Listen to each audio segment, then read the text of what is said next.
that the junior club of Romford have put together. The last one was with the GB ladies, who went down very well. So I thought, how can I get some good contents on the next one? Reached out to Ben while he was packing up in Austria on his way back. Spoke to Ewan and decided we were going to put an evening on with the goalies. And obviously, we're going to have a very strong goalie following and some coaches in on this one today. So it's just going to be the same format as the last one. Ben's going to go through his career. Ewan's going to go through his. And then it's going to be Q&A questions. Put it in through the chat box at the top. And then when we get to them, we'll make a start and start just working our way through them. So it's pretty open. So it's going to be a good night. Lots of chat, lots of banter going along the way that's already started. Luca, what is going on with that haircut, Luca? In the bottom. So look actually really good. So yeah, okay. We'll leave it at that. So right, we'll make a start. So Ben, over to you, and enjoy the evening, people. I'll share my PowerPoint. 2 seconds. Just make sure it's all up. I'm all flustered now. I have to blame it on the dog. Okay, 2 seconds.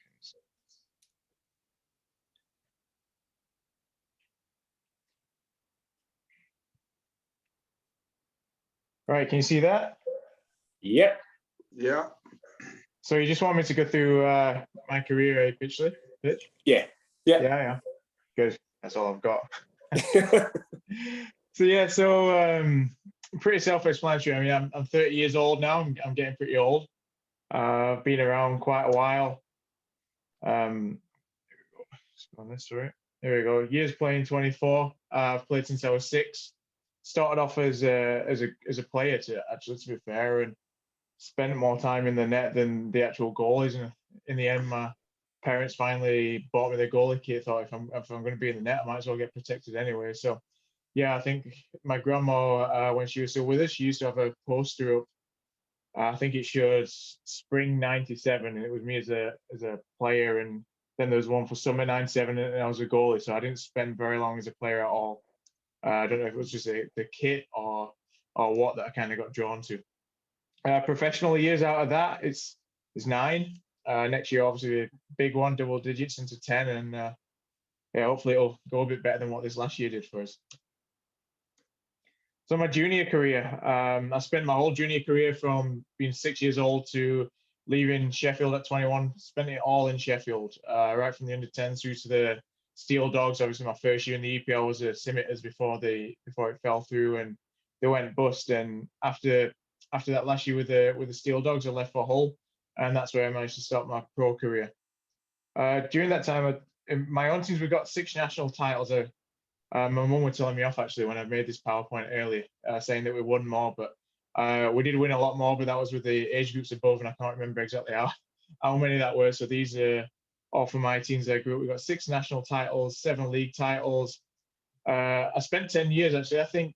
I don't know if it still stands, but I was told that me and Robert Farmer were the longest serving conference players, which is pretty cool if that is true. And we spent 10 years with the Midlands Conference from being 7 years old up to 17 years old. So quite a journey that with the conference, and it's a tournament that A, are lucky enough to be in for so long, and B, it holds a pretty special place in my heart actually. I always enjoy going back to those and watching. In that time, we won 4 conference titles. Outside of the junior stuff, into the more senior stuff, but not quite professional. Won 2 E&L Cups, a league title with the Sheffield Spartans. International wise, sorry, I thought there was another bullet point there. I clicked a bit too fast. The international wise, junior, I was in the England setup from under 13s, 14s, 15s, and 16s. I think I was maybe under 16s pitch for it when I first helped you out with some coaching with the goalies on the 13s. Yep. Something like that. So yeah, I've always been involved with the England teams until fairly recently. At the under 16s, we won the Tilburg tournament, beating Team Latvia in the final 2-1, which were pretty cool. The final, I think personally, that final against Latvia was probably the turning point in my career. But for the goalies that are here, I mean, parents and coaches, you can get involved as well. But why do you think that final when we beat Latvia was a turning point? Do you have any ideas?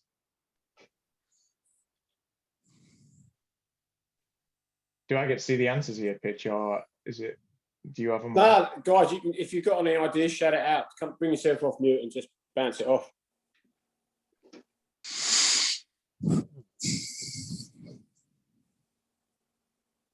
Did you get scouted as a result of that game? No, I definitely did not get scouted. Would have been nice. The trophy, by the way, if anyone's seen that Tilburg trophy, is huge. That was pretty cool lifting it. Really heavy. Put them out of their misery, Ben. So, it sounds a bit strange, but that was a turning point because I didn't play in the final. Merds actually got started ahead of me. And I think all my kind of junior career in Sheffield had always been pretty much the best in my age group. When I was the lower age, 10s, 12s, 14s, 16s, I had a goalie that I'd fight with, but I knew that I was always on a par and sometimes better than him. So I battled in that aspect. But as for my own personal that age bracket, I was the best in Sheffield and for most of the point in the country. And when I probably started getting lazy and out of shape when I was around 13, 14, 15 as well. And I kind of slacked and stopped working as hard. And Merds had a goalie coach with Chris Salem back in Whitley Bay, and he took over. He went above me. And we were still pretty close, but he was definitely better. And I think this final was the first final I'd ever missed. It was the first final we'd ever sat out of. And I absolutely hated it. I still hate not playing. But yeah, this final, not being in there and seeing Merds as friendly, as good friends as we all were, best mates. But yeah, seeing him win that and everyone celebrate with him instead of me, that hurt a lot. And it really woke me up. And I thought, right, I don't want to ever go through that again. And from that point, I turned everything around and obviously started trying to turn the tides on Merds as well as everything else in my own game. So that you might not expect it. You might expect a scout or something like that to have seen us winning this final. But no, I was sat on the bench and seeing Merdy be the guy to win it. That hurt me a lot, and it stuck with me for a long time.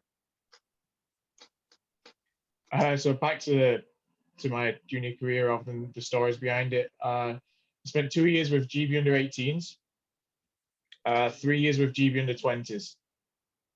During that time, we won 2 silver medals at Division 2. One was GB 18s Division 2, and one was the under 20s Division 2.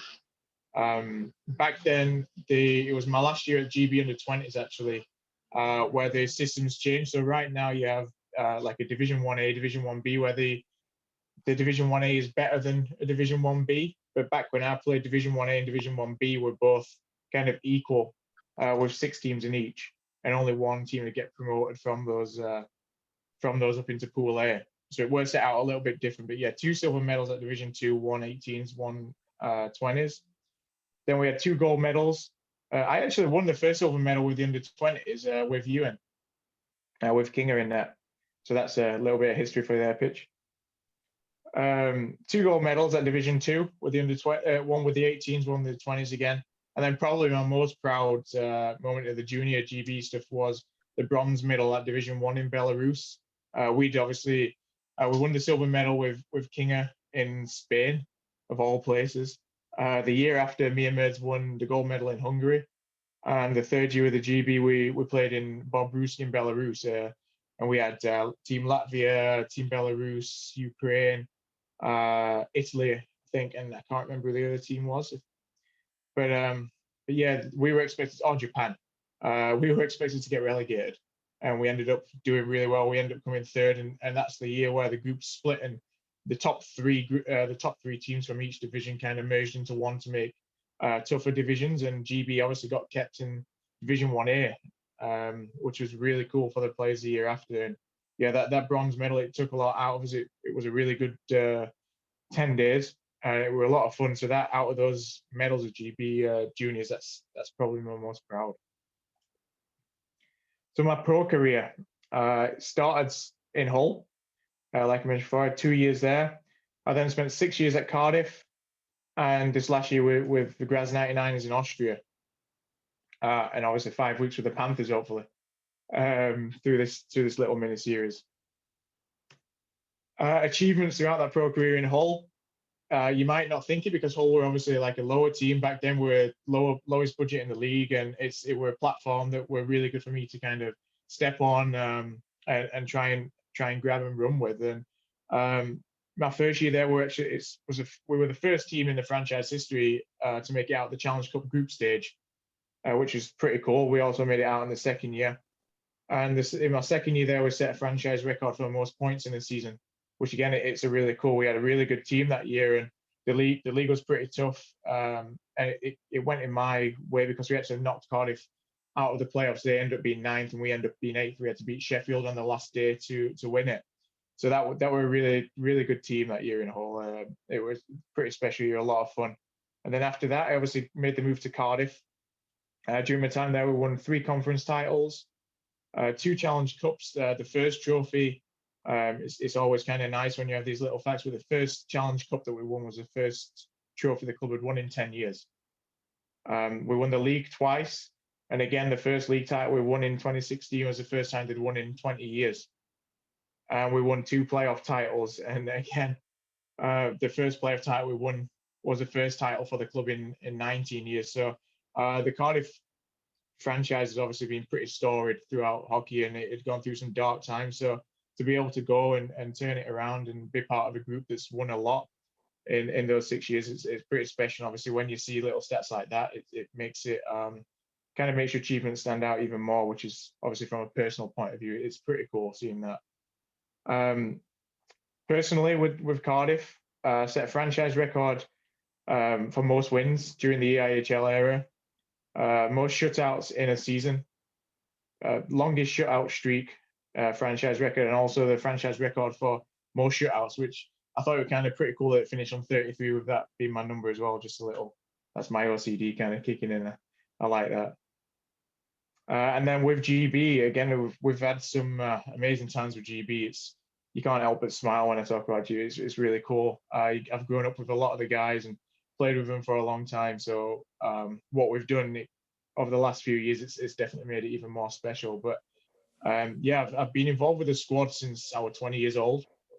The first 2 years, I was the emergency goalie. So we traveled to the tournament. Obviously, you take 3 goalies. The emergency goalie doesn't play, just kind of trains and sits around. If there's an injury to one of the first 2, you'll jump in. So being a part of it since I was 20. During that time, I got 49 caps. So it's going to be pretty cool. My 50th cap will be against Russia, providing I start that game. I've been the starter for the team since 2013. And obviously we got relegated a couple of years before that. And then my first year as a start, when I first took over that year, we didn't have the best tournament. Then we had 2 years where we missed out on the final day of promotion, and that was kind of dark times. And we thought, well, will we ever make it? And then obviously everyone knows by now we got the gold medal in Belfast and then in Hungary the year after. And another pretty cool kind of a fact about that is that we're apparently the first ever team to win back-to-back gold medals from Division 1B to Division 1A, or Division 1B, Division 1A to Pool A. So that's really cool. We're the first GB team to play in Pool A in 25 years, and we're the first Team GB or GB team to stay in Pool A in 51 years. And that kind of, again, it might sound, sometimes it does, when you're going through stuff like that, it might sound like you're kind of bragging and stuff, but I mean, when you sit back and you look at what you have achieved over these last 9 years of pro, 10 years, it's really cool. And it's not until Pitch asked me to do this PowerPoint actually earlier, and I started doing it, and I kind of read it out to my mum outside and said it's actually pretty cool seeing what we have achieved. So it's been a long journey.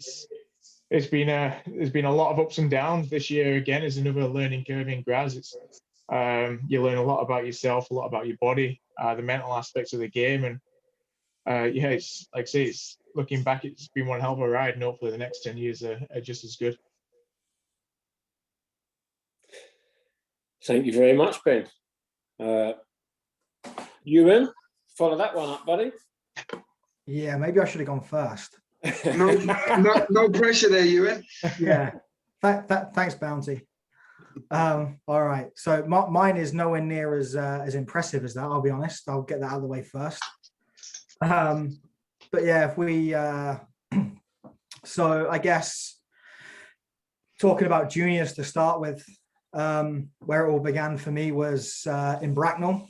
I was a Bracknell buzzer at the age of 4.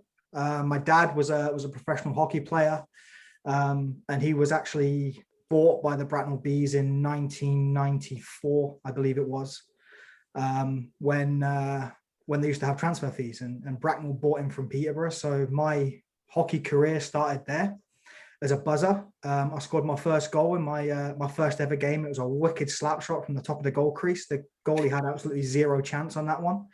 I've got the puck somewhere in the garage, I think. So that's where it started. I played a few games in goal in Bracknell and then went back to being a player. And then we moved back to Peterborough.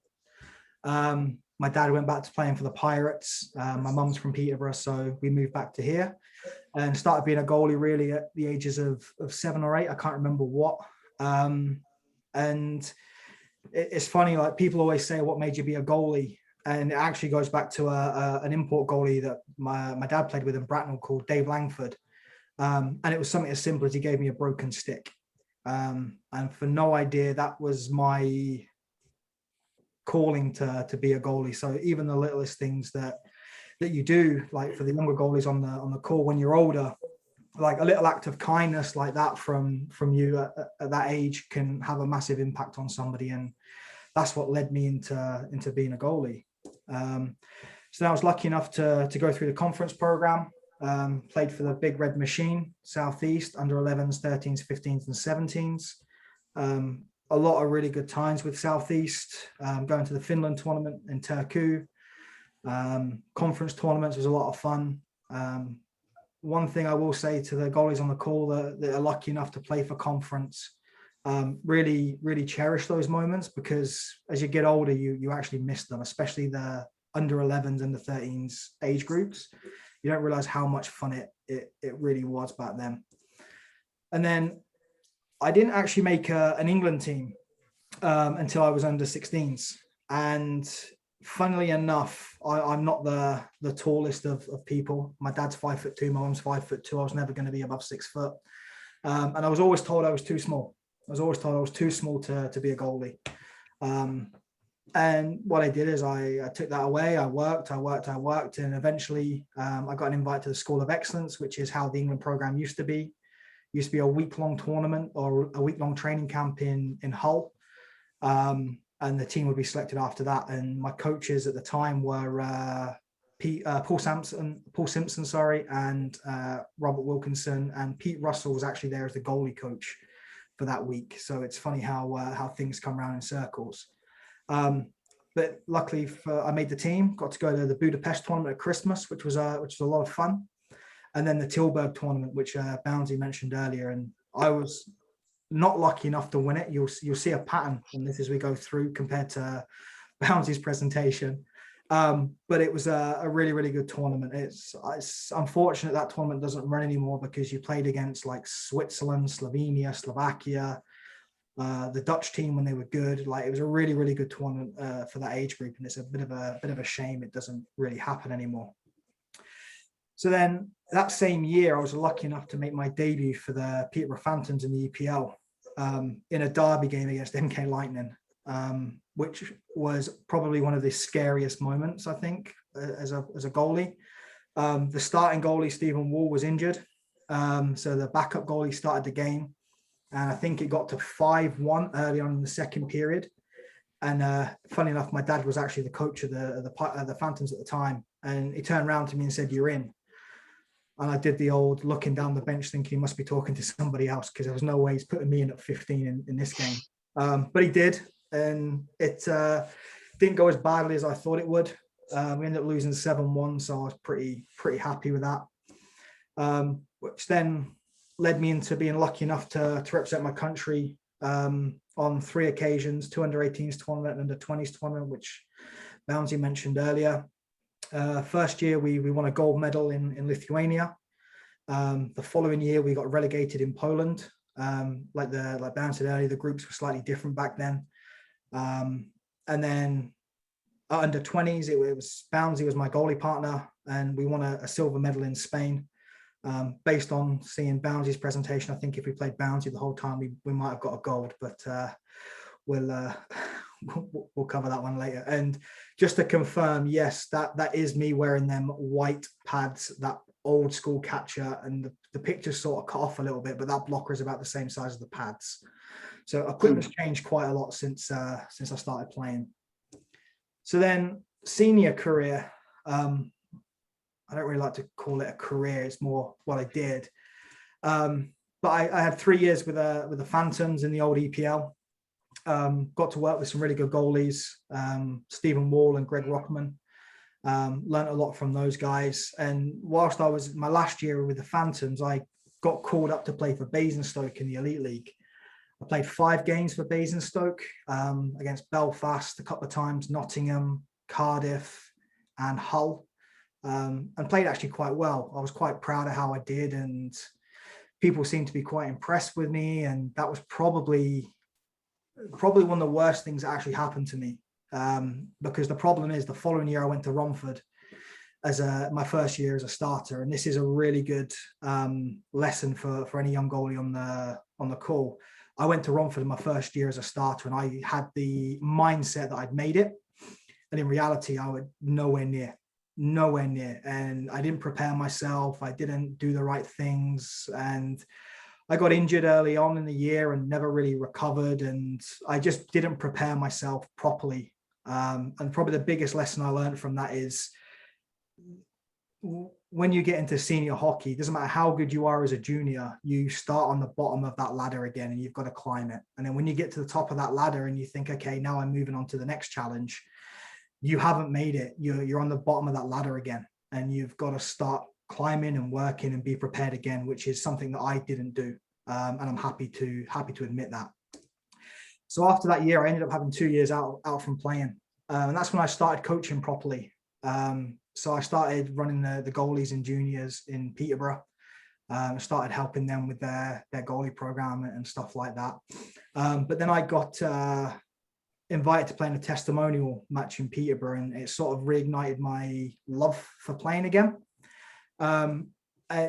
Which led me to sign for Romford in 2013 in the NIHL. And to be fair, I only intended on playing 1 year. And I just wanted to do it to prove myself more than anything, to prove to myself that I could still do it if I wanted to. Things went a bit south in Romford at Christmas. The team hit money problems. And then I moved across to Chelmsford mid-season, which worked out pretty well because I ended up winning a quadruple there with them. And then I spent the next 3 seasons in Chelmsford.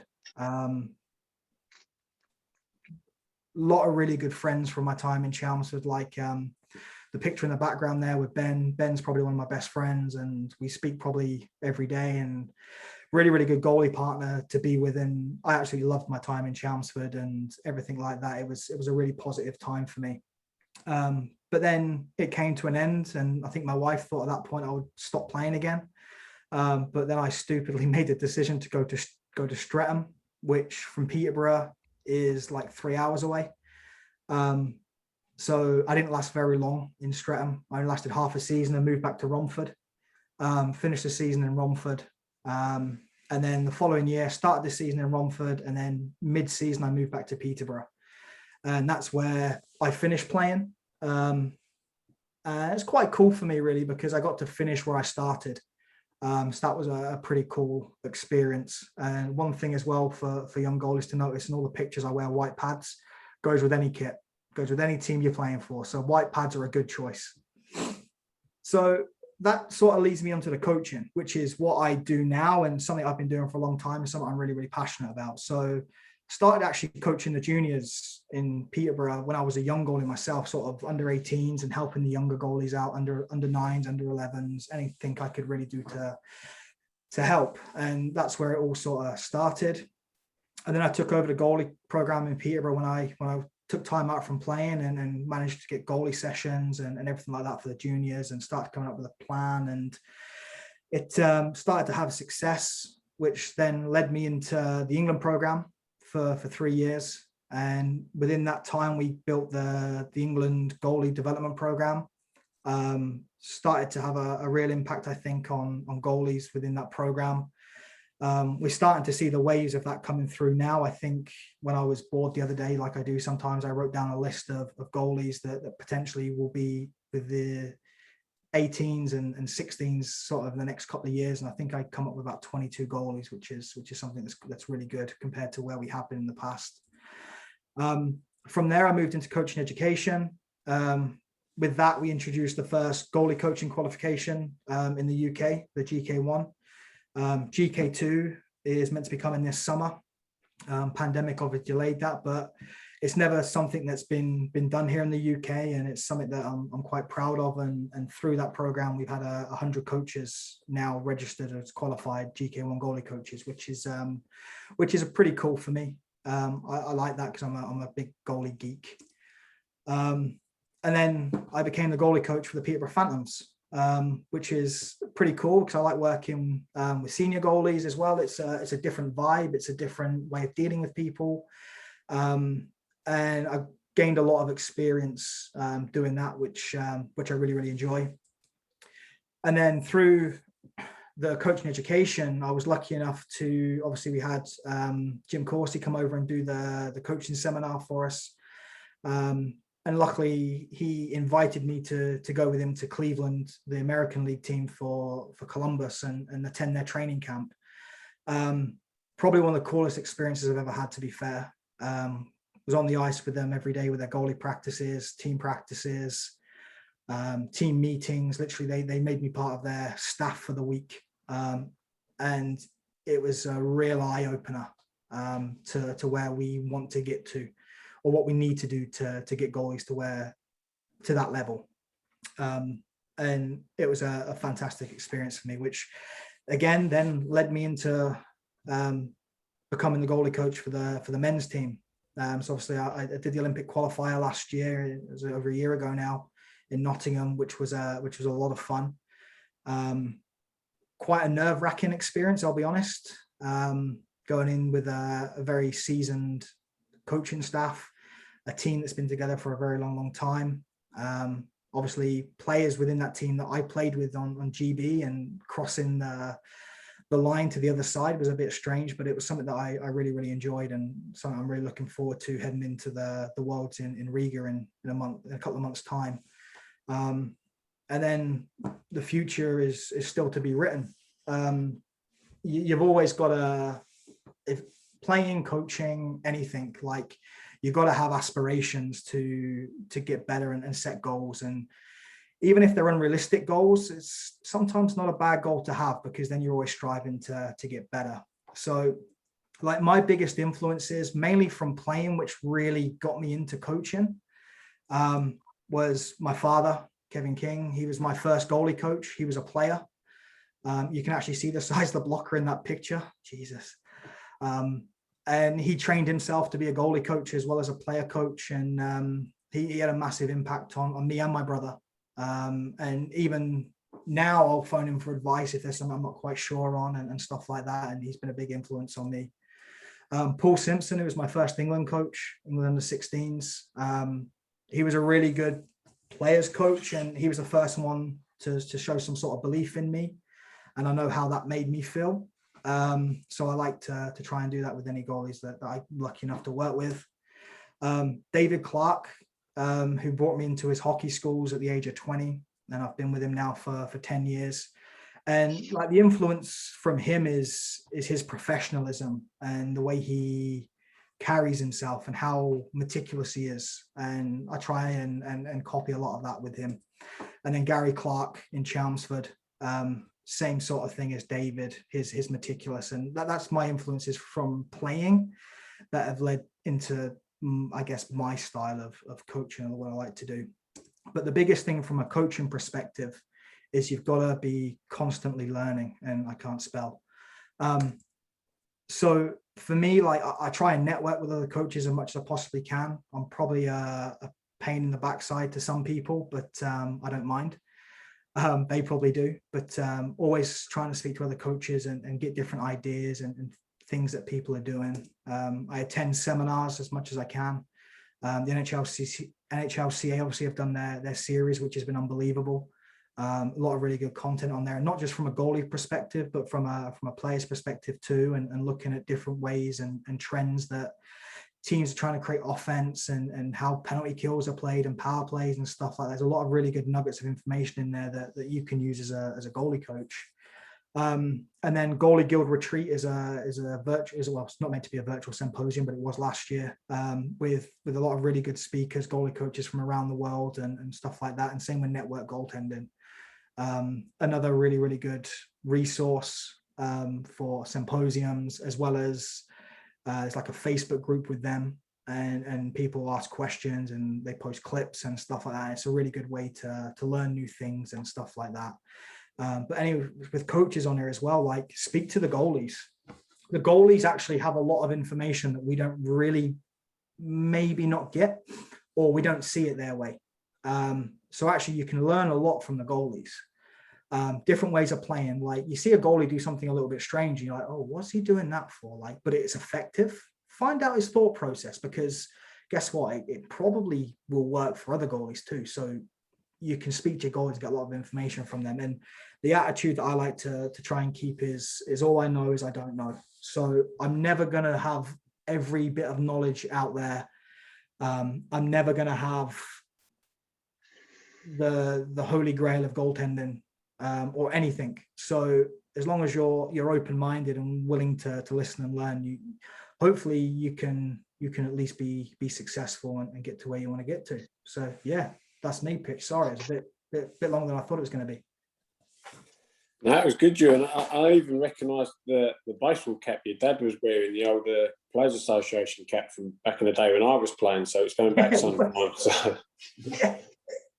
So yeah. Guys, it is now question time, and I have nothing in the chat box.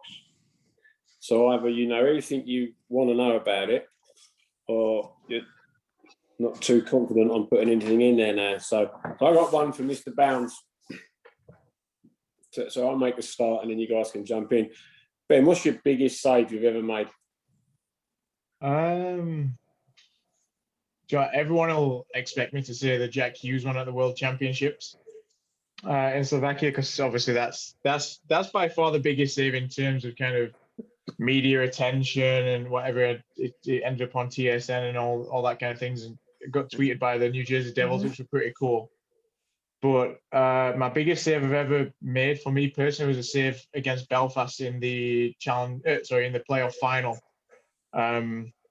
In the last playoff final that was actually played, it was just before the World Championships were 1-0 up at the time, and they were kind of pressuring us. And I can remember on our PK, they put the puck across through Batch's legs, and I think it was Smotherman who took a one-timer, and I think everyone expected to hit the back of the net, and luckily it went right in my glove and ended up in a nice little windmill for myself as well, just to make it look a bit more special. But that, for me, that's definitely the occasion, the timing, the meaning or the meaningfulness of that save. That's by far the biggest save I've ever made, in my opinion. Oh, happy days, and that managed to encourage other people to start putting some chat in. So Mr. Beggs, this came in as soon as you mentioned it, actually. So the Italian game, everyone within the IHF knew you'd arrived as a dominant goalie then.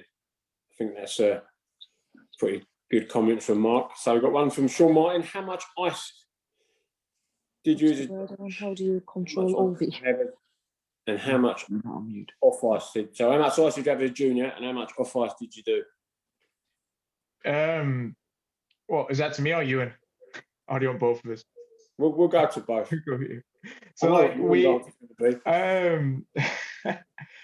it varied. I mean, obviously you got to remember when I played, and same with you, and we weren't kind of hampered with politics, as I'd like to kind of call it. It wasn't a case of someone's complaining about another kid's training up, so people are now banned from training with certain age groups. When I was 8, I think it was my second, might even be 7. It was because I'd come back from a conference training in Nottingham at midnight to train with the under-16s in Sheffield at like 1 o'clock. So back then I could probably train a lot more, and I could train as an under 10. I could train with under 16s if the team thought I was good enough, and I wanted to. So I'd say back in Queens Road, if I remember right, I'd probably train. It was once a week or one day a week, but I would train probably 3 training sessions in a row, 10s, 12s, 14s, and then we'd obviously train on a Sunday as well. John Rowbotham was a coach back then. We'd have a session on a Sunday. So yeah, it'd be 2 days a week plus games. But obviously, one of those days I'm training for 3-4 hours at a time, and on the Sunday sometimes the same for both sessions as well. So that's as much as maybe 3 or 4 days worth of training, but just over 2 days. And what about your off ice? Off In ice, the early days? yeah, off ice was pretty non-existent in the early days. There wasn't all the knowledge that there is on it now. So yeah, there weren't as much. John got us in the gym.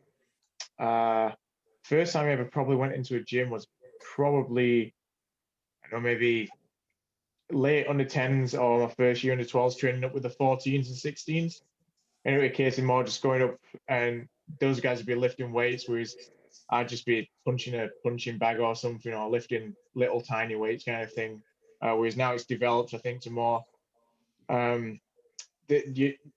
will be more off ice done by younger goalies now, but I think everyone has to be kind of careful that you're not overdoing it. You shouldn't be lifting big heavy weights young. I think it's a case of having fun and being an athlete. I think my advice to anyone, even up to being 16, 17, 18, but especially the young guys, you don't necessarily need to be in a gym. You should be out there playing other sports. I think the one thing that I always did really well is that I played pretty much every sport there was. I used to play for a football team when I was younger. I played rugby at school, cricket in the summer, rounders of all things, just in school and PE lessons, like a bit of dodgeball every so often in PE. And I just got involved in every single sport. And I think we're too one-dimensional these days, and everyone just wants to be sport specific. And so like goalies will just be ice hockey. And I don't think it should be the case, because you should be an athlete. And the only way to become an athlete is to learn skills from other sports. And I think that's something that's really helped me throughout my time. So even though, I wasn't in the gym, I wasn't doing sport specific stuff at the age of like 8, 9, 10. I was playing different sports pretty much every single day of the week. Ewan, same question to you. How much ice in the juniors and how much off ice did you do? So as a junior, same as Ben. Back then, there wasn't these rules about playing up and playing and ages and stuff like that. So it's probably on the ice 4 hours a week, probably, training up age groups and stuff like that. And then probably similar with Bownsy, like I was training with the senior team in Peterborough at 13, and it really helps you. It genuinely does, as long as you're good enough and you've got the right equipment. It really, really helped, I think. But obviously we can't do that. So yeah, probably 4 or 5 hours a week, plus any sort of conference or England training and stuff like that was going on at the time. And then off ice, like same as what Bounty said, like I don't really remember doing a lot of off ice until I was probably 15, 16 in a gym. But I played every sport going. I played for the football team, played for the cricket team, played rugby team. I even played for the basketball team at like 4'11", which was hilarious. But just played different sports, because if you focus on one, like the reason the Finns are so good at catching is because they all play that Finnish baseball game. Like, and that's why the Finns are so good at catching. So it doesn't have to be always ice hockey specific. Like, as long as you're playing other sports, and like Bounce said, being an athlete, it makes a massive difference as you grow up. You learn like different motor skills and situations and everything like that. So yeah, with off ice, like your eye-hand coordination and stuff like that, and gym work, fine, but don't solely focus on that. Play other sports, because it does make a massive difference, I think.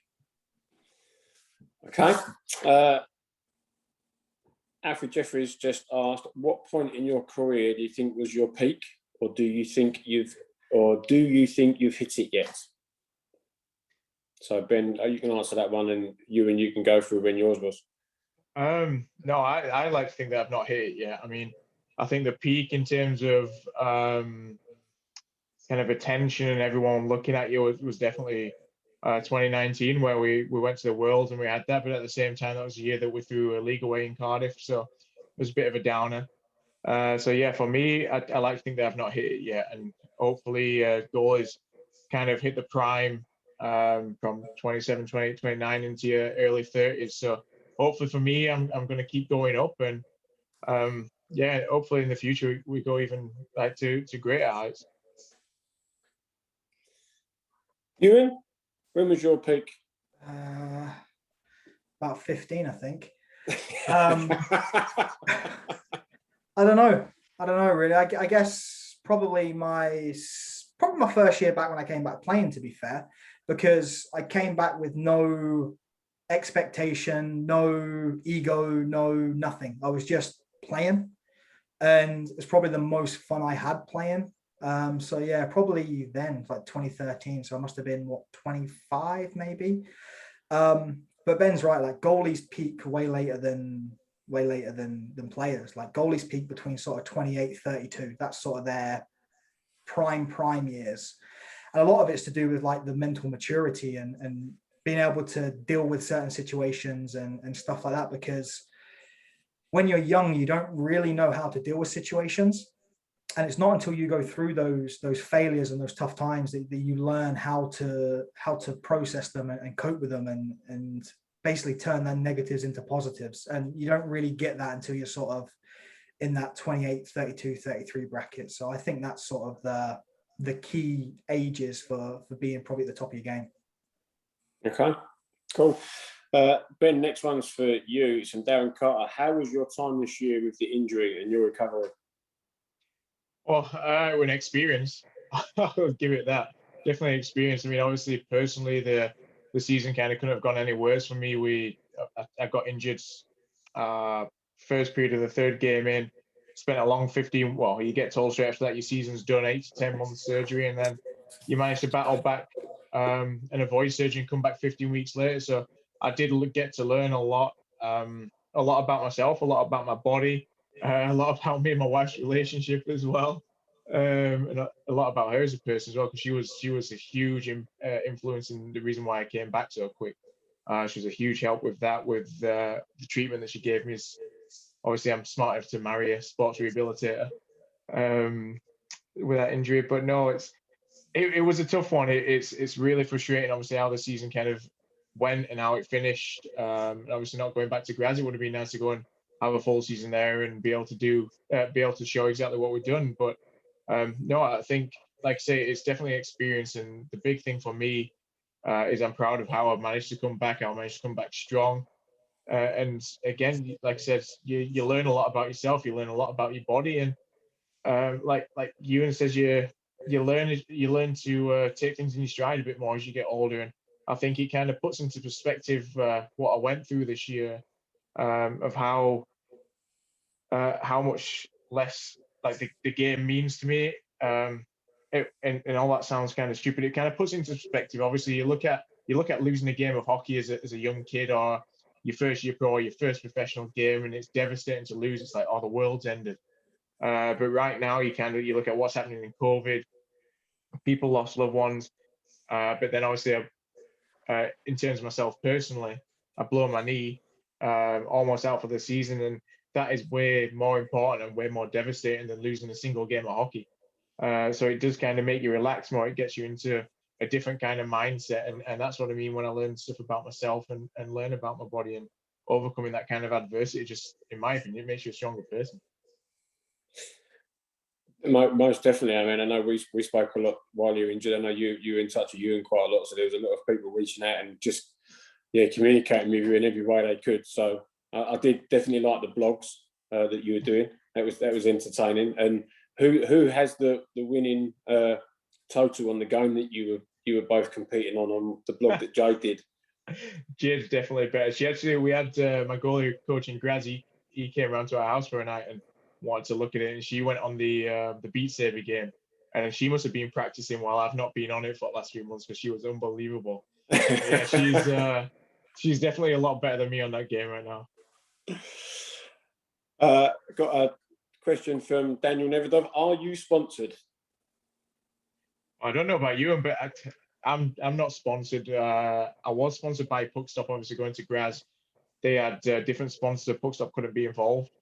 I have just kind of got some news. It's not a sponsorship, but obviously changing brands of pads. They've been kind enough to obviously give me the gear for the Worlds and some new custom stuff that I'm pretty excited about. So you are sponsored in that kind of way, but I'm not directly sponsored. It's not like Monster Energy or something where you have to drink a can while you're on camera. Maybe I should use it as a plug. Sponsored by Coast to Coast. There you go, Pitch. There's a good one. Yeah. Yep. I haven't got that. So I don't know about you. I mean, I don't know if you're sponsored with any of your camps or anything, but yeah, for me, it's definitely not a personal sponsor where you get direct money or anything. It's more, I'll get kit to use or kit to try. Yeah, it's pretty much the same. Like we have sponsors for the camps, but it's not like monetary sponsors. It's they give X, Y, and Z, and they get logo space on jerseys and stuff like that. So yeah, no personal sponsorships, but pretty sure we could sort something out if someone wants to. So Ewan Beggsy's given me a great one to ask you. So how would you handle the Leafs goalie situation if you were to be a big contract struggling? How far would you go with the backup? Wow. Over to you, Ewan. Well, for a start, I don't get paid anywhere near as much as those guys do. So it's probably easier for them to make that decision. To be fair, like Leafs at the moment, Campbell's playing hot. You ride him. Like that's what you do. You ride him, and they probably try and build Anderson's confidence back up again, I think. Anderson's their guy. Anderson is a very, very good goalie, and they're going to need him come playoff time. Campbell is also very good, so they're in a good spot. So they've got two goalies that can play, but I think for now you probably take Anderson out of the firing line for a little bit, run Campbell and get his confidence back, and hopefully in the next couple of weeks he's back in the net and back to where he was before, because he's a very, very good goalie. And the problem is the Leafs play zero defense. That whole division right now, that Canadian division, games like 9-7, 6-3, like I'll put it this way, I've got 3 goalies in my fantasy team from that division, and it's not going well for them. I think I need to make some changes in my fantasy team. But yeah, I think you probably ride Campbell for the time being, but you start to work with Anderson to get his confidence back to basics, because you're going to really need him in the playoffs. Begsy, hopefully that answered your question, because I know you're a big Leaf fan, so but we won't have that against you. So question, probably again for you, Ewan. So from James Walton, my daughter started in 2019 at the age of 11. What would your best bit of advice be for her to improve quickly? Well, ice time. Say that again. Daughter started in 2019 at the age of 11. What would your best bit of advice for her to improve quickly be? We've had a lockdown for 12 months, so ice time's not there at the moment, is it? So yeah. Apart from attending your camp in August, Ewan. First of all, having fun. Like, I know it's so cliche, and everyone's like, "Oh, it's the easy answer" and stuff. But genuinely, like at that age, fun is the main priority. And then after that, just working on skating, because you need to be a good skater to play in net. And it's not like skating laps, it's edge work and stuff like that.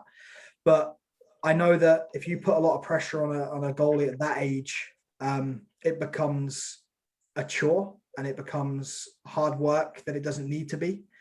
And they're not going to grow and develop as quick as they should. So keep it light, keep it fun, no pressure, and work on skating whenever you get a chance. Lovely. One for you, Ben. Mr. Nevedoff again. Are you afraid of the Russian team or not? No, absolutely not. I can't wait, actually. It's going to be fun. I mean, there's no pressure for us, so just go out and enjoy it. And, you know, we might catch them by surprise. They play the day before, we don't. So, yeah, it's going to be hard. We're not expected to win, but if we go out and have fun, we make it life hard for them. You never know with that Russian team. They get frustrated easy. So, yeah, but at the same time, they're relentless. So, but it's going to be a lot of fun. It's going to be, it's like it's going to be fun. It's going to be hard. It's going to be a lot of shots, but it's going to be a lot of fun. Another one from James. You can answer this one. RV8 seems popular in the NHL. Is it popular in Europe? And is it the quickest and best way to move from post to post to defend against the wraparound? So you can answer it as a coach, Ewan, and Ben can answer it as the active goalie. It's popular everywhere. Like it was invented in well, let's start again. It's been around for years and years and years and years and years. And the thing you'll find with goalies and coaches and the position is we're really, really good at using an old technique, giving it a new name, and then it's the flavor of the month. Everything, like the game hasn't changed that much. Like the RVH used to be called the post lean. And then a female goalie coach in Sweden basically came up with using it as a strategy. And it's actually, in Sweden, it's known as the SMS. And the problem is it worked really, really well for quite a long time. The problem is players got smart and goalies got lazy. So it started to be exposed a lot. So it's knowing when to use it in the right times. Like if the puck's in the corner, be on your feet. If the puck's behind the net and there's no real danger, you're better off being on your feet, because goaltending has changed a lot over the years. Like there was the stand-up, then there was the butterfly, and then there was the hybrid, and now there's no real start. It's just about stopping the puck. And if anything now, like players are so good at shooting and they're so good at picking the spots over your shoulders that as soon as you slide or on your knees, you're giving them all the advantage. So anytime we can beat the pass on our feet or transition on our feet is the best way of moving, I think. Regarding post-to-post transition, it depends on the situation. Like if the guy's going for a wraparound, 100% attack that post down in that RVH position, because you're gonna cover the bottom of the net, and as long as you've got a good seal with your arm and your body, there's nothing that can get up over you. But if they're not going for the wraparound and they're just going behind the net, you're better off being on your feet, because that way you're in control of the situation. That's what I think anyway. And I guess the same question you, but obviously you played in Europe this year. How did it pan out there with that move from what you saw with the European goalies? Yeah, no, I think it's very similar in every country, in every league, and just kind of like Ewan said, pretty much. I mean, I've got to agree with Ewan because he's my goalie coach. I've got to keep him happy. But no, in all seriousness, Europe and the NHL, it's the top leagues, the lower leagues, don't care what you play in. It's all pretty much the same. And there's times when I love the RVH, there's times when I hate it because it has its flaws, but it has a lot of positives as well. But I think the big thing is you got to know when to use it. You got to have a game plan. There's a certain angle that me and Ewan have been going over recently that we worked on with my goalie coach this year that we call the angle zero, which is at a certain point on the ice in the zone when it's a bit lower. If you sit on your feet, there's net there, but as soon as you drop into the RVH and seal your post, is zero, absolute, like literally zero net for the player to hit, and that's what it's called, the angle zero. So it means when you drop down, there's no chance of that puck going through unless you let it sweep through your arm or make a mistake. So like I said, there's pros, there's cons with it, just like any other technique. And I think the biggest critics of that technique are the ones that don't understand it. And that's both pundits, that's goalie coaches that don't understand it, that's normal coaches that don't understand it, and players that don't understand it, or just regular goalies that don't understand it. I think once you know more and you're educated and you know when to use it, you have this game plan, that's when you find that actually it works. But then it's the same with anything. If you have a game plan for playing stand-up, you'll make it work in those situations. It's the same with the butterfly. That's the most commonly used save technique in goaltending, in my opinion, by a mile. And everything is pretty much a variation of the butterfly. So, but if you use a butterfly in the wrong situation, you're going to get beat. So yeah, again, it's like, just summarize that. I think the RVH is the same popularity all over the world, but it's just a case of knowing when and when not to use it. Lovely, thanks, James, for that one. Mr. Delapetouche has just asked me, I'm assuming, Tyler, this is your one, so this will be a question for the pair of you. What's your biggest regret in hockey? So, Ewan? Yeah, thinking I'd made it when in reality I'd only just started again. That's probably it. Ben, have you got a regret in hockey? I know it might seem weird, but I don't think I have any any big regrets. The big regret would be, or the regret, if anything, would be slacking off when I was younger. But at the same time, if I hadn't done that, I wouldn't have had the big wake up call, like I spoke about earlier. So at the minute, I don't really have any regrets with how it's gone. Maybe looking back at, I would work a lot harder when I was younger, a lot harder off the ice, I'd be a lot more knowledgeable on my nutrition side of things when I was young, because I'm still trying to work all those pounds off, even now, from eating all my grandma's turkey dinosaurs back then. But no, I think a regret so far, touch wood. Even though there's been ups and downs, I still wouldn't say I regret anything. I'd do it all again if I had to. Lovely. So we have Miss Taylor on the call today. This is one for you, Ben. How do you prepare mentally for big games? Do you have a routine? What do you expect from your coaches to help you play your best? And she's asking because you seem really mentally tough and calm. I just try to be myself. The biggest thing is like Ewan said, as you get older, you become more in tune with yourself, more in tune with your body, more in tune with your game and the game as a whole, as cheesy as that sounds. But I think you play your best when you're relaxed. You play your best when you're having fun. It's the same for me at 30 years old. Like, for me to play my best, I have to be having fun. If I'm hating life, there's no way I'm going to play my best. But that's what hockey is. It's a game. It's not the be all end all. So first and foremost, I've got to have fun.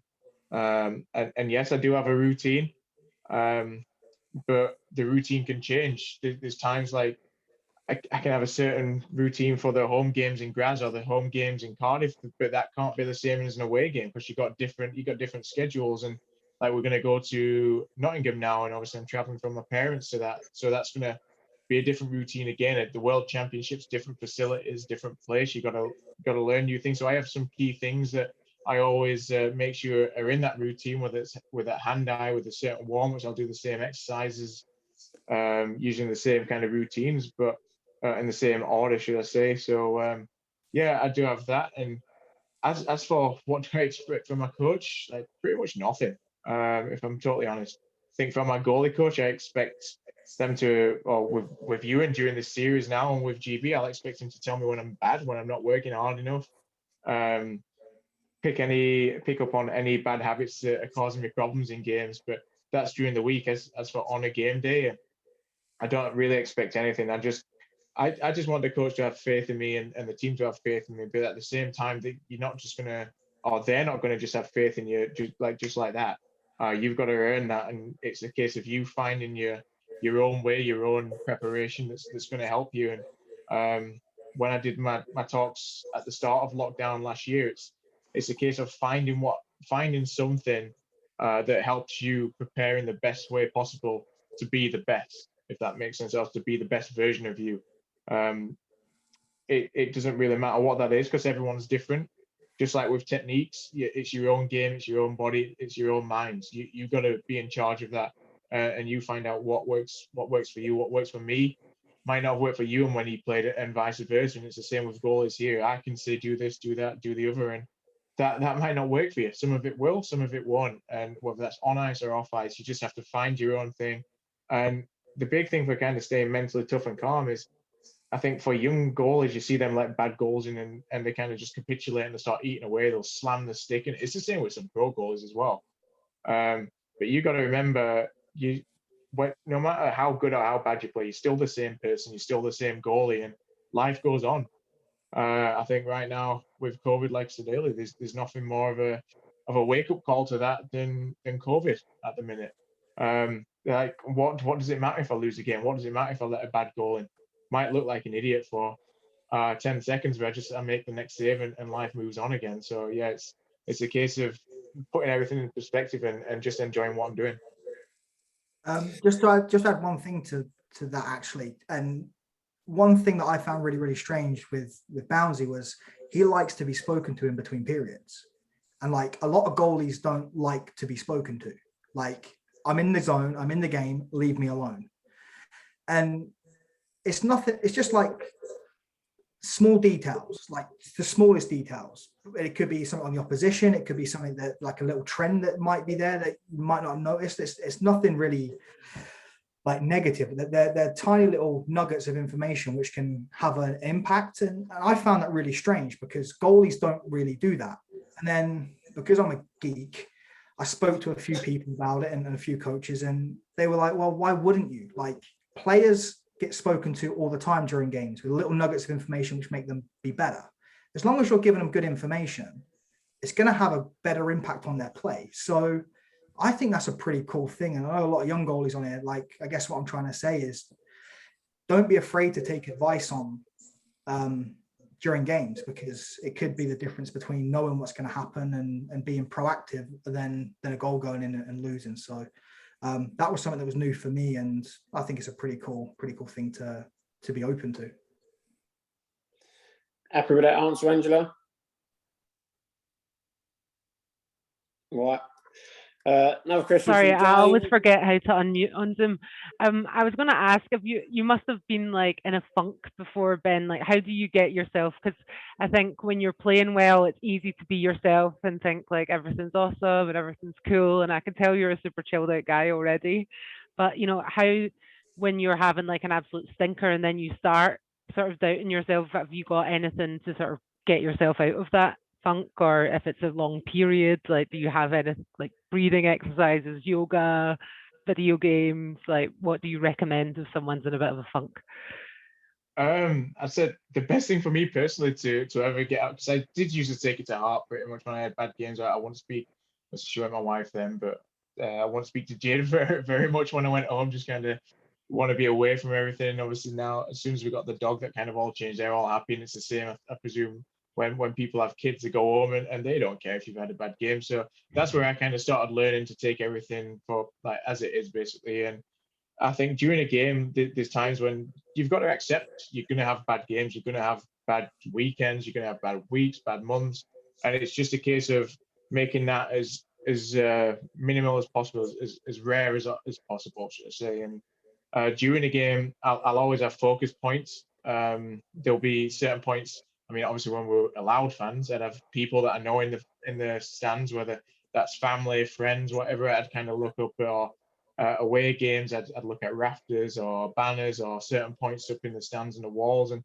that'd always be kind of like a bit of a reset. And I have a little reset as well, which I wouldn't recommend to people because it can be taken the wrong way. They can call it disgusting, but when something bad happens, if I let a bad goal in or just any goal, teams always look at the goalie, not just the opposing team, but your own team look at you, and you have to be kind of like that pillar of stability, even if you're thinking, yeah, crap, I should have saved that. I just look like an idiot there, or got this end up world, and you got to try and stay calm. So for me, I always drink some water, I'll swill it around, and then I'll spit it out. And me spitting that water out is me getting rid of the negatives, and that kind of just calms me back down. Skate off to one side, look at my focus point, and back in the net, save the next shot. Perfect, thank you. Another question from James. What piece of golden advice would you give to someone who started a couple of years ago at 45? And I'm assuming, James, that's the goalie position, yeah? Well, Yes, it is, yeah. I'd just say have fun, be a geek. That's all it is. You got nothing to lose. I'm already there. Just be a geek, study stuff, ask loads of questions. And I think when I'm coaching, I actually always enjoy working with the adults and older people, because they just, they want to learn. They've not just been dropped off by parents to say, here, get on with it. That they want to be there. So yeah, I always love working with adults, and the fact that they take everything in, just be a sponge. And like I say, just have fun. Even for me, like I just said 2 seconds ago, so I'll repeat myself here, but for me to perform well, I have to have fun. And it's the same for everyone. Same for you at 45, or anyone that you know at 45 or 90 or 20 or 6. We've got to have fun and just be willing to take stuff on board. And the more stuff you can take, even if, again, it doesn't work for you, at least have it in your toolbox so that you know that when you do need to use it, you can. Anything to add, Ewan? No, it's spot on, really. Have fun, like Bownsy said, like when you work with the adults and stuff like that, they're probably a lot of fun because they want to learn and they want to be better, and they've made that conscious decision themselves to be there. And to be fair, like our old captain in Peterborough used to say to us as goalies, you got one job, let it hit you. That's probably not a bad bit of advice too. Just let it hit you, and then you should be all right. Yeah, I'm obviously at Chelmsford. I'm quite lucky involved with the kids. My daughter gets trained by Clemmer, so I can always tap him up. But of all the various groups I have trained with, the most fun I have is when I'm training with the under-18s because they don't hold back. My eldest daughter's actually going out with one of the under-18s. He broke my thumb last October because I made a bad save. So, yeah, I love it. Did it go in or did you save it? Oh, I saved it. There you go. No problem. That's all And I that carried matters. on playing for the next hour with a broken thumb as well. So I own my hockey stripe. So I'm quite pleased about that. There you go. Thank you very much, guys. So we've got another Daniel Nevedov question here. He's taking pot shots here, I think. So chances of you getting a shot out against Russia, Ben? 50-50. I either will or I won't. Good answer. We like that. There you go, Daniel. There's a perfect answer for you. James, we're going to take your keyboard off you in a minute. For Ewan, when do you have any plans for the GK1 course, and where would they be held? Is there anything a candidate can do to prepare before these? So at the moment, there's no plans because it's all available on demand now. If you go to the EIHA coaching program portal, you can actually do the course online now. I spent many hours getting it into an online format, so it's all there. You just have to be a qualified level 1 coach to be able to sit the course. But yeah, it's all there on demand now through the RRJIHC website. Perfect, thanks, Ewan. Nice, good question, Nikki. For Ewan, how will you prepare Ben for GB Russia? If he is there, what's your advice for him with Ovi and that PP? And that's come from her son, Ryan. Do you know what? Like, you know what's going to happen, right? Like, you know the way Russia are going to play. Like, if he's there on the power play, it's going to go across to him in his little office, and he's going to take one-timers. So, like, we'll probably go through some video on it and show sort of patterns of play that lead to that sort of shot. And a lot of it's just getting there on your feet. Like, video is a really, really good tool. I think you can use too much video. I know that, like, Bowns, you see it, but the qualifier, like, what I like to do is I like to watch other teams and get a view on how they play, because every team has trends and ways they like to attack. So we'll probably go through some video on sort of offensive rush plays and power plays and any sort of trends. That way the goalies can identify when something is happening and they can be proactive to it rather than reactive, and hopefully get there and make the save. Good day. Got a question from Ida. What have you learned from other foreign players? And then it follows on, what skills are some of the most important for a goalie? And she's question mark skating. Not a lot in Graz because I couldn't understand him. Couldn't speak German. No, I'm only joking. No, I think it's not necessarily just from foreign players. I learn a lot from the British guys as well. I mean, my partner in Cardiff last year, Thomas Murdy, is still one of the best movers I've ever seen. One of the best technical goals, in my opinion. Like, Kinga might disagree with me there, but I think Murdy's unbelievable and is a different style to me. And the beauty about goaltending is there isn't one set style. It's just like a normal person. Like, every single person's different. Everyone has a different personality, and every single goalie has a different way of making a save. So it's kind of like you'll see goalies do something. Oh my God! Like what? Like King said earlier about, like, you'll see people do something and you go, whoa, how did he do that? Or why is he doing that? But he just made a save. Oh, I'll try that. Or you'll speak to them and learn why they're doing it, and then you can think, all right, well, maybe I can adapt that for myself, or maybe I should try it. So it's not from necessarily all foreign players. It can be homegrown players as well. But I just learn off everyone and try and learn off as many people as I can. And it's not just goalies that are above me; it's goalies that are below me as well, statistically or in the leagues. You can always learn off everyone, in my opinion. And I think the most important skills, I think you've pretty much nailed there. Skating. I think especially young goalies, they have to realize that goaltending is probably 95% skating. It's 95% movement. It might even be more than that. Ewan's probably more of a geek with me than statistics, so he's probably got some statistics written down in front of him of how much you're moving around. But if you can't skate well enough to get into position to make a save, then you're not going to make a save. So the big thing skating, you can't, as boring as it is and as tiring as it is, sometimes you've got to be able to skate. And that's something I would always hammer. Always take time, whether it's in between drills or the start of practice, just skate. All the different little micro movements that you do, you've got to practice everything. Before every training, I'll do shuffling, I'll do T pushes, and I'll do all the stuff on my feet before I actually start sliding about. As obviously sliding's way more fun. I'm not going to deny that, but yeah, it's everything, like Ewan says, you've got to get across there on your feet these days. So skating for me, it always has and always will be number one for a goalie. I'm guessing you're agreeing with that one, Ewan. Yeah, I guess just on the foreign goalies thing, like I like watching a lot of the Russian goalies at the moment.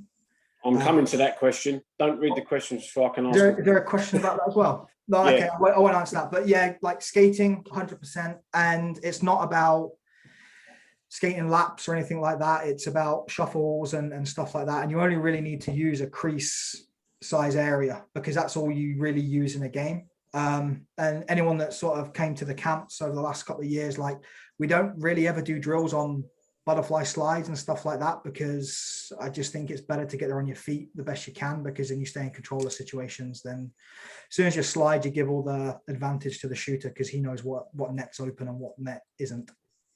Just going back to that foreign players pitch. Another aspect of that, I don't know if they meant this or not, the different styles that there's obviously different goalies like we're on about, but as for foreign players and not foreign goalies, in the foreign leagues, there are different styles. But one thing I did notice is that in Europe, they tend to pass a lot more than North Americans and the Brits. I think we're a lot more North American, and we tend to go north-south, and they go a lot of east-west. And that's where, again, it comes back to the staying on your feet and skating.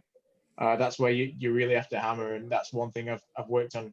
Well, not all year because I was injured most of the year, but when I've actually been able to play and skate, that's one thing I've worked on, breaking down zones into little smaller areas and micro zones, and working on micro movements so that I know I'm always in position, I'm always on track, I'm always on point with that puck.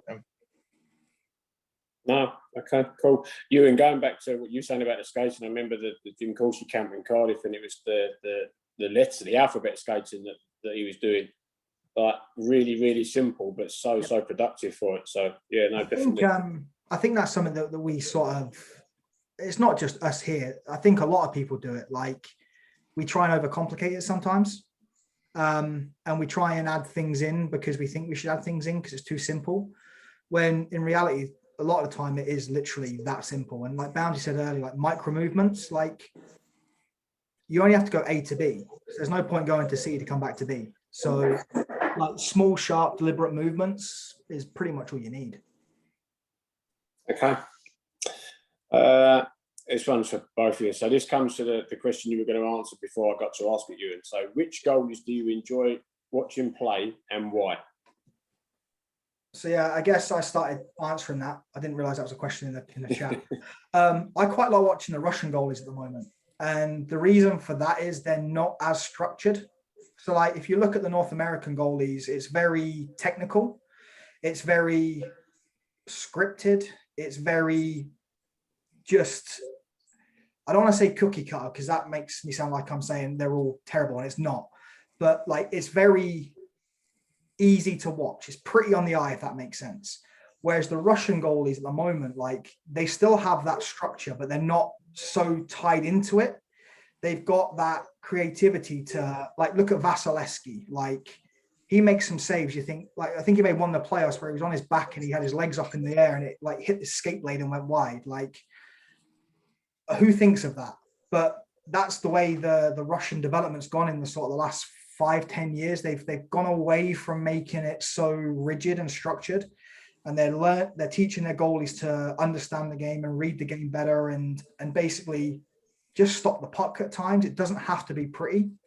So I like the Russian at the moment. I enjoy watching those because it's not as pretty to watch. It's not as textbook, but they find a way to get it done, and that's why they're probably the best at developing goalies at the moment, I think.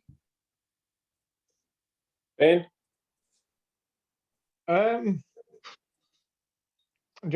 just enjoy watching goalies. Again, I'm a geek. When you're watching these games, I mean, people, I don't know about you, probably pitch, you're probably one of them who likes these high scoring games and seeing all these goals. But players tend to be more like that. Let's see a 7-6 game or a 6-5 game. I love seeing like 0-0s and winning in overtime, and I just like seeing goalies compete and goalies battle. Obviously, I'm always going to love watching Carey Price because he's so smooth. But then I also like watching other goalies like Goalie, who's a bit more scrambly, is a bit more reactive. And then obviously Vasilevsky is another big one, just like Ewan's already mentioned. And I watch a lot of the DEL. I enjoy watching the SHL because they are a bit more controlled. But no, the DEL has a really cool, what's the word I'm looking at? Like a variety in goaltending.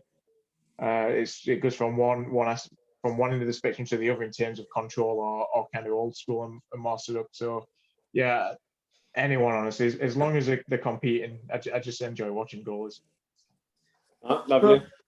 Sorry, just one thing for guys in who get to watch like National League and stuff like that. Like the goalie I most enjoy watching the National League, barring Marzi, obviously in Peterborough, is Dimitri Zamodra. I really like watching Dimitri Zamodra. His game is really, really good. And any young goalie, like you get a chance to watch the Steel Dogs play, definitely watch Dimitri because I think he's really, really good in a lot of the way he plays. Next question is for you, Ben. This is from one of my coaches. For Ben Bowns, who is the next Ben Bowns? Hopefully no one. And this is going to sound really, you might think that this is a weird answer, but like I said, every goal is different. And I don't want any goalies to come up as Ben Bowns. They need to come up as themselves. And that'll mean hopefully there'll be a goalie that's better than me because I have a lot of flaws. I'm not really, especially being out of the country for a long time, I'm not kind of in clue with who's up there and who's not within the junior rankings. But there's definitely, I think, with the things that Ewan set up and the things that's available to goalies now, there's going to be goalies come along in the next 5-10 years that are going to be better than me. And yeah, it's for who's the next Ben Bowns, as stupid as it sounds, I hope no one. I hope it's someone completely different style who's a hell of a lot better than me. Ewan, you can answer that one as his goalie coach. I'm not getting involved. What a cop out. Absolutely. Honestly, I'm not that dumb. But we've got a couple more to get through. Daniel Neverdoff is coming out with some absolute beauty questions today.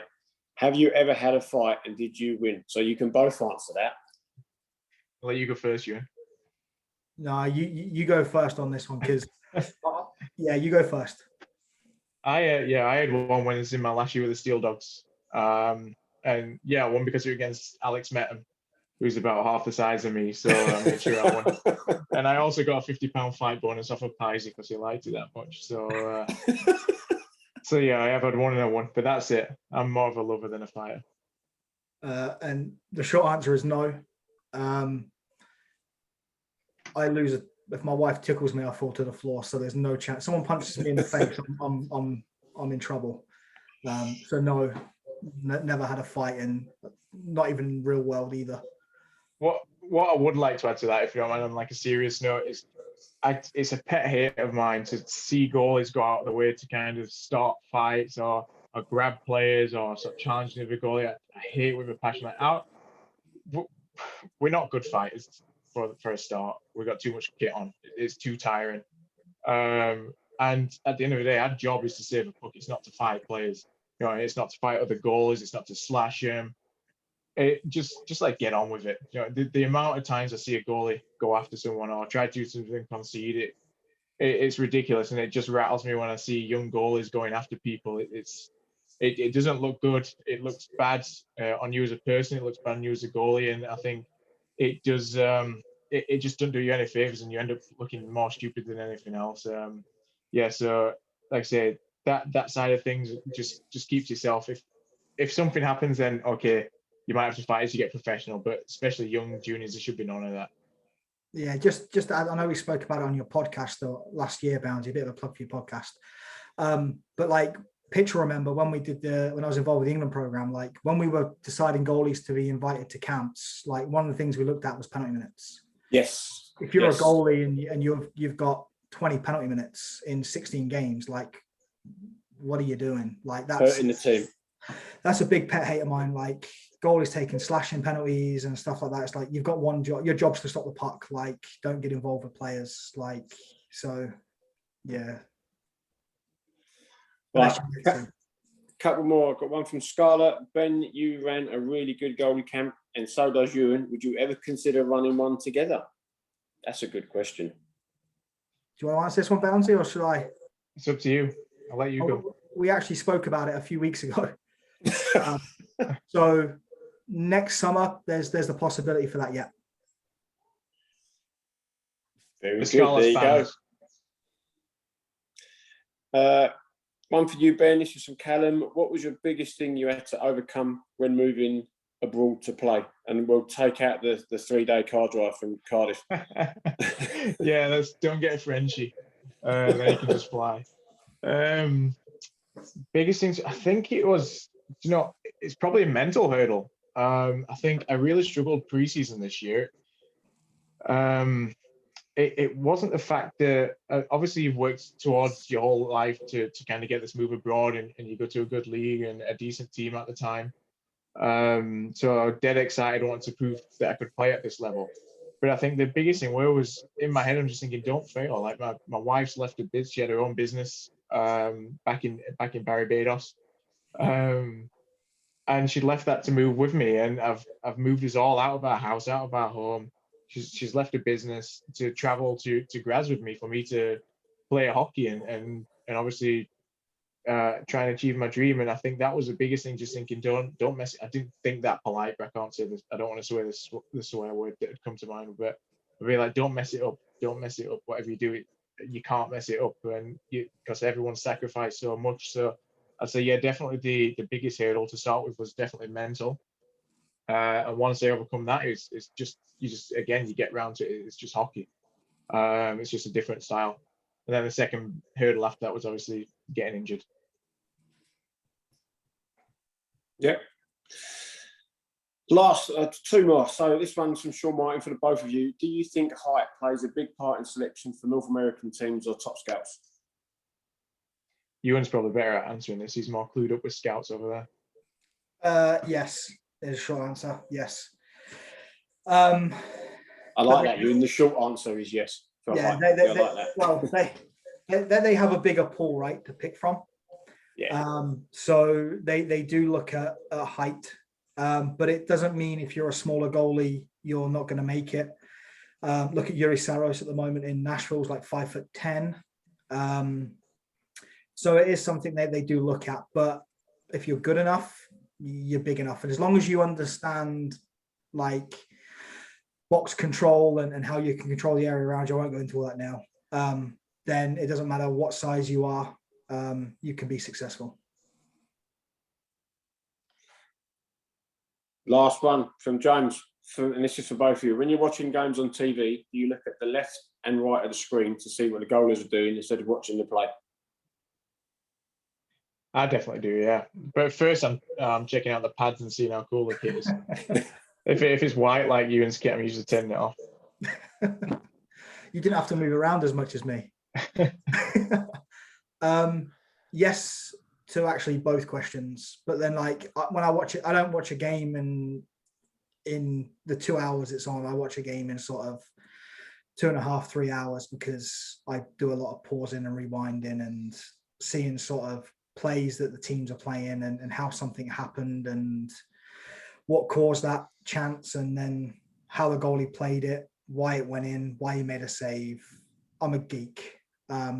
So yeah, I do both, and games sometimes last 4 hours for me. Thanks. I'm similar, kind of. Just not as detailed, but similar. I'm winding stuff back all the time. Ben, are we going to get to see the famous Instagram dog if he's okay? You can do. He's asleep at the minute. 2 seconds. I'll wake him up. He'll not be happy with me. Just so that Robin can see the dog that's got more followers than he is. here, mate. Bowns, come here. Oh. This is warm.